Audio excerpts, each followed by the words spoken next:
একদিন বিশ্বনবী বললেন, বান্দার কোনো হক আল্লাহ কোনোদিন ছেড়ে দেয় না। আল্লাহর হক আল্লাহ মাফ করে, বান্দার হকের মাফ নাই। যদিও আমি নবী, আমার উপর যদি কোনো হক থাকে বলো, আমি দিয়ে দেব। কোন সাহাবী দাঁড়ায় না। এক সাহাবী দাঁড়িয়ে বললেন, নবী, যুদ্ধের ময়দানে চাবুক চালানোর সময় এক কাফেরকে মারতে যেয়ে আপনার লাঠির বাড়ি আমার পিঠের মধ্যে পড়েছে। আপনি যেহেতু এই কেসাসটা আদায় করতে চান, আপনার পিঠে আমি লাঠির বাড়ি মেরে এটারে শোধবোধ করে দিতে চাই।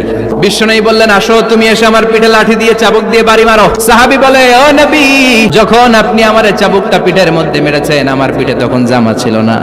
আপনি যদি যথা নিয়মে কেসাসটা আদায় করতে চান, আপনার জামাটা খুলেন, খালি পিঠের মধ্যে বাড়িটা মারেন।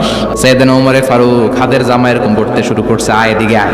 বিশ্বনবী বললেন, ওমর থামো, মারতে দাও। বিশ্বনবী উনার জুব্বাটা উপরের দিকে উঠালেন, পিঠের মধ্যে বাড়ি দেওয়ার জন্য ওই সাহাবীকে ডাকলেন। ওই সাহাবী বিশ্বনবীকে পিছন দিক থেকে জড়িয়ে ধরে ওই মোহরে নবুয়তের মধ্যে চুমু দিয়ে ফেলেছে।